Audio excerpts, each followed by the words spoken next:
ကအားလုံးမင်္ဂလာပါဗျအားလုံးလေးစားလေးပါကျွန်တော်ကိုကျော်ကြီးပါခင်ဗျဟုတ်ကဲ့ပါဗျကျွန်တော်ဒီဗီဒီယိုလေးကဘန်ကောက်ကိုဝင်တဲ့ခါကျရင်လွယ်ကူလားအဆင်ပြေလားဆိုတာလေးကိုကျွန်တော်ဒီဗီဒီယိုလေးမှာရှင်းပြမယ်ကျွန်တော်ကိုတွေ့ဖြစ်ရလေးနဲ့ပေါ့နော်ကျွန်တော်ရှင်းပြပေးမယ်ကျွန်တော်ဘန်ကောက်ကိုဝင်ထွက်တာလဲတော်တော်လေးကျွန်တော်များပြီဗျများပြီဆိုတော့ကျွန်တော်ထင်တယ်မရ10ချိန်အထက်တောင်ရှိနေပြီဝင်ထွက်တာနေထိုင်တာကျွန်တော်မပါသေးဘူးအဲ့လိုမျိုးတော်တော်လေးကိုများတဲ့ခါကြာမှာကျွန်တော်ဘာလေးကိုတွေးတွေဖြစ်လာလဲဆိုကျွန်တော်ဒီဝင်တဲ့tourism ပဲဖြစ်ဖြစ်ကျွန်တော် shopping ပဲဖြစ်ဖြစ်အများကြီးကျွန်တော်ဝင်တဲ့ခါကြာရင်14ရက်ဗီဇာနဲ့ကျွန်တော်နေထိုင်ပြီးတော့ပြန်ပြီးတော့ခုမြန်မာပြည်ကိုပြန်လာဆိုရင်တော့ဒါပြဿနာမဟုတ်သေးဘူးဒါဒီလူအတွက်ကဘာမှဖြစ်သေးဘူးရသေးတယ်ပြဿနာတွေဘာတွေလဲဆိုတော့ကျွန်တော်လည်းအမှလာရင်းနဲ့စေကံကိစ္စတွေစေုံကိစ္စနဲ့လာရင်းနဲ့ကျွန်တော်အချိန်မလောက်တဲ့အတွက်ကျွန်တော်14ရက်မလောက်တဲ့တလားဗီဇာကျွန်တော်သွားထူးလိုက်တယ်သက်တမ်းထူးလိုက်တယ်ပေါ့နော်ဘန်ကောက်ထဲမှာတလားဗီဇာတိုးပြီးတော့မှကျွန်တော်နေလိုက်တယ်ပေါ့နေလိုက်ချိန်မှာတော့ကျွန်တော်14ရက်ပလက်တလားပေါ့နော်တလားခွဲပဲထားပါတော့တလားခွဲမှာကျွန်တော်ဟိုလောက်နေလိုက်တယ်တလားလောက်နေလိုက်တယ်နေပြီးတော့မှကျွန်တော်ပြန်လိုက်တယ်မြန်မာပြည်ပြန်ပြီးတော့မှကျွန်တော်ဘန်ကောက်ကိုစဝင်လာပြဿနာစတော့တာပဲအမှစတာအမှပြဿနာစတာပြဿနာစကျွန်တော်လည်း AC ပဲအရင်လိုပဲကျွန်တော်ဝင်တယ်ထွက်တယ်ဝင်အရင်လိုပဲထင်ပြကျွန်တော်ဝင်သွားတယ်ကာဆန်လည်းရောက်ကျွန်တော်ဘာမှမမေးတော့ကျွန်တော်စာအုပ်ရှိပြီးတော့တခါတည်းလာခဲ့ဆိုပြီးတော့ကျွန်တော်ရဲတယောက်ကလာခေါ်သွားတယ်ခေါ်ပြီးတော့ကျွန်တော်သူတို့ရဲ့ကာစတာရုံးထဲမှာကျွန်တော်ထားရပါတယ်အချင်းကကျွန်တော်8နာရီ right နဲ့ကျွန်တော်ဘန်ကောက်ထဲကိုရောက်တယ်ရောက်ပြီးတော့ကျွန်တော်ပြီးတဲ့အချိန်မှာကျွန်တော်ည1နာရီခွဲလောက်မှကျွန်တော်ပြီးပြီးတော့ကျွန်တော်ဘန်ကောက်ထဲကိုရောက်သွားတယ်မလွယ်ကူသေးဘူးเนาะကျွန်တော်နေလန်းထားတာပေါ့ဗျာအဲ့လိုပဲအလားတူပဲကျွန်တော်ရုံထဲမှာဆိုရင်လူတွေတော်တော်များတယ်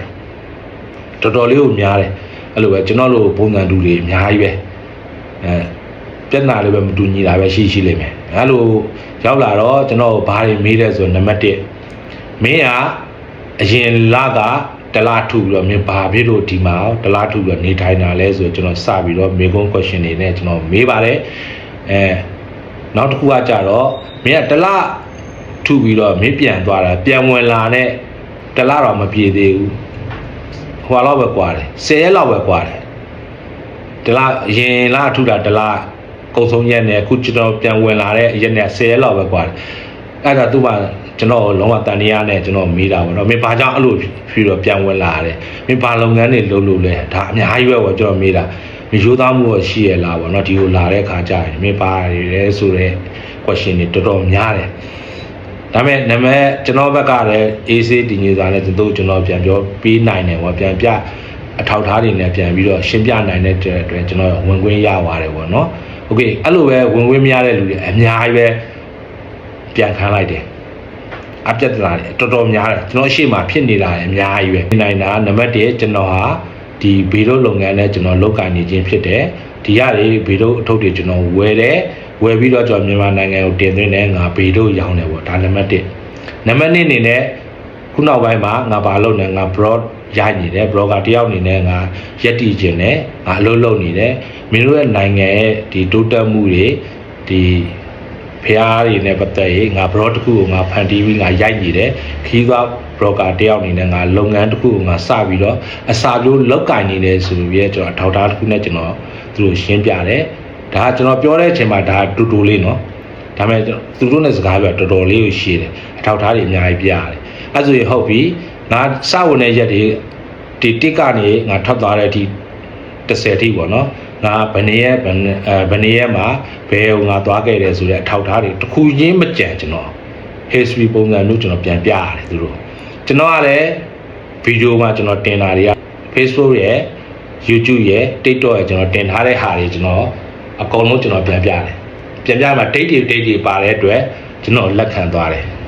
ဒါပေါ့နော်လက်ခံသွားတဲ့အတွက်ကျွန်တော်ဒါ show money နေနဲ့ကျွန်တော်တောင်းကြည့်ကျွန်တော်ပတ်စံ2သိန်းပဲပါတယ်အတွက်2သိန်းပဲပါတဲ့အတွက်ဒီကျွန်တော်ညနာနဲ့ပတ်စံချပြီးတော့သူအကုန်ထောက်ထားနေမှန်တယ်ဖုန်းကစားကျွန်တော်ဒီပြတယ်ကျွန်တော်ရိုက်ခဲ့တဲ့ဟာလေးရာပေါ့နော်လာလေးရာစားသူတို့ record အနေနဲ့ကျွန်တော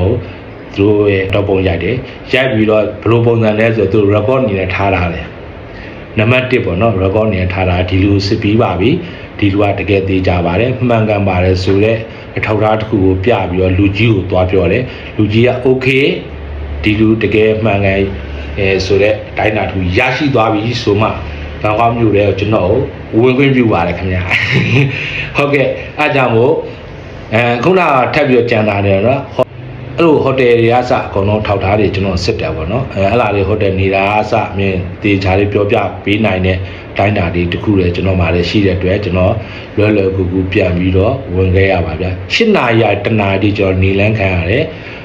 ဘာမှတော့ကိုမသိဘူးအချိန်မှကျွန်တော်သိတာစာအုပ်ကိုလည်း तू ကတုံးထုကိုနေတာဒါစာအုပ်ကိုကျွန်တော်နောက်ကျောမှာ तू မှတ်ချက်နဲ့ကျွန်တော်ရေးပြီးတော့နောက်တစ်ယောက်ကကျွန်တော်လာခေါ်သွားတာပေါ့နော်ရုံးထဲမှာဒီလိုရွက်ငုတ်တို့ထိုင်နေနေလန်းထားတယ်ပေါ့ကျွန်တော်တော့ပြန်ရပြီပဲထင်တာကိုပဲပေါ့နော်အလားတူပဲအဲ့လိုပြဿနာတွေဖြစ်တယ်ဒါကကျွန်တော်အထောက်ထားတစ်ခုနဲ့ရှင်းပြနိုင်တော့ကျွန်တော်ဘန်ကောက်မြို့လည်းကျွန်တော်ရောက်သွားခြင်းဖြစ်တယ်ပေါ့နော်ကိုမှ record မရှိဘူးဆိုရင်တော့ဒီလူကသေးကြတယ်ဒီလူနေရာမှာကျွန်တော်ဆိုရင်လည်းသေးကြတယ်ထောက်ထားလည်းမပြနိုင်ဘူးဒါပေမဲ့ပြောနိုင်တယ်ဘယ်တော့ပဲ ESK ပဲကောဘယ်တော့ပဲထိုင်းလိုပဲတက်မြို့ငါတခြားပြောပြနိုင်တယ်ပြောပြနိုင်တဲ့ဟာနဲ့မရဘူးဗျဘန်ကောက်ကမရဘူးပြောပြလို့လည်းလက်မခံဘူးအထောက်ထားတစ်ခုကိုလိုအပ်တယ်အထောက်ထားတွေမပါဘူးဆိုတော့ပြန်ပါလို့ပဲပြောလွတ်တယ်ပေါ့နော်အဲ့လိုပဲကျွန်တော်ရှေ့မှာ ESK ကောင်းတယ်တော်တော်လေးတည်းထိုင်းလိုလည်းတက်တယ်ဒါပေမဲ့တိုးတော်များတယ်သူပြန်လွတ်တဲ့လူတွေ2ဦး3ဦးရှိတယ်မြန်မာပြည်သားတွေပဲ2ဦး3ဦးရှိတယ်အဲကြောင့်မို့ထိုင်းလာတဲ့ခါကျရင်ဒီဟိုတယ်ပိုကင်အားစကိုရဲ့ဒီရှိုမန်နီယာစပြန်လေလက်မှတ်အရာကိုမှထောက်ထားတစ်ခုပြနိုင်အောင်လို့စူးစမ်းပြီးတော့ဝင်ရောက်ခြင်းပဲပြုပါဗျခုနက14ရက်ဗီဇာလောက်ကနေတော့ဒီဟာတွေကမလိုအပ်ဘူးပေါ့နော်မလိုအပ်ဘူးဆိုတာအရင်ရှင်းပြစရာမလိုဘူးငါ shopping လာတယ်ငါပြန်သွားမယ်ငါအရင်လောက်ကငါတုံးနေထူလာတယ်မင်း14ရက်နေတယ်13ရက်နေတယ်12ရက်နေ10နေတယ်ပြဿနာမရှိဘူးဒါကလုံးဝ easy ပဲဝင်သွားလို့ရတယ်အထဲထိဝင်သွားတဲ့ဘာမှမဖြစ်ဘူးခုနကတော့တုံးထူလိုက်တဲ့လူတွေအစချင်းနေထိုင်ခွင့်ကျွန်တော်တန်းတိုးတဲ့လူတွေကြာရင်တော့နည်းနည်းလေးတတိထားပါအကြရင်ကိုကတလတိုးပြီးနေထိုင်ပြီဆိုတော့ကိုမှကျွန်တော်ပြောချင်တာကဘာလဲဆိုတော့ကိုဒီနေထိုင်တဲ့အချိန်မှာငါဘာတွေလုပ်တယ်ဆိုတာကို report တစ်ခုတွေနဲ့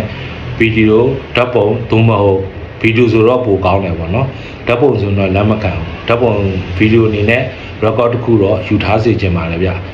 ကိုက brom လို့ငါဘလို့သွားလုံးမှာလဲဆိုတော့ဒါဗီဒီယိုလေးရိုက်ထားပါတော့ဗီဒီယိုလေးရိုက်ပြီးတော့ကိုရဲ့ဟို Facebook မှာပဲဖြစ်ဖြစ်TikTok မှာပဲဖြစ်ဖြစ်ဒိတ်နဲ့တကွာပေါ့နော်ဒါတွေက report အနေနဲ့ရိုက်ထားစေချင်ပါတယ်ပေါ့နော်ဘာကြောင့်လဲဆိုတော့ဘန်ကောက်ကအရင်လိုလူရှင်းနဲ့ဝင်ထွက်လို့မရဘူးဆိုတာလေးကိုလည်းသိစေချင်ပါတယ်ပေါ့နော်ခုနောက်ပိုင်းတော်တော်လေးကိုစီစစ်လာတဲ့မြန်မာတွေဆိုတဲ့ပတ်စုစာအုပ်မြင်လိုက်တာနဲ့ကျွန်တော်တို့ရေမျက်လုံးပေါင်းများစွာကျွန်တော်တို့တေချာလေးကိုကြည့်ခံရတဲ့အတိုင်းအတာတစ်ခုရှိပါတယ်ပေါ့နော်ကိုယ့်ရဲ့ဝတ်စားဆင်ခြင်မှုနဲ့လည်းဆိုင်သေးတယ်ပေါ့နော်ဟာငါတို့က AC ပဲရောက်ငါတို့သွားနေတာမှန်ပါတယ်ကိုယ့်ရဲ့ဝတ်စားဆင်ခြင်မှုနဲ့လည်းပတ်သက်ပြီးသက်ဆိုင်သေးတယ်ပေါ့နော်ဒါပဲလူနေသားကြည့်ပြီးတော့ဒီလိုဝင်ခွင့်ပြုတာမပြုလားဆိုတာ30ရာခိုင်နှုန်းပတ်သက်နေတယ်ဗျနော်အားကြောင့်မို့လဲဆိုင်တယ်ကျွန်တော်ပုံစံကလည်းကြည့်လိုက်အောင်လေဟိုလူမိုက်လို့ဘာလို့နဲ့ဆိုတော့အားလုံးအမြင်မှာတော့ထင်းထင်းမြင်နေတာပေါ့ကြော်ကြီးဆိုတာကြီးကိုထင်းထင်းမြင်နေတဲ့အတွက်အစ်စ်ခံမှုများပါတယ်ဗျဒါလည်းဟိုမကောင်းတဲ့ဘက်ကပြန်ကြည့်ပါတော့အစ်စ်ခံမှုများပါတယ်ကောင်းတဲ့ဘက်ကလည်းပြန်ကြည့်မယ်ဆိုဒီလူကဝင်ထွက်နေတာ record တွေထဲမှာတည်တည်ချာချာရှိနေပါတယ်ဆိုတော့အရာလေးတွေရှိမှာပေါ့နော်ရှိပါတယ်ဒါလေးရလဲပေါ့နော်ဟုတ်ကဲ့ပါဗျအားလုံးလေးစားလဲပါဗျကျွန်တော်ကိုကြော်ကြီးပါ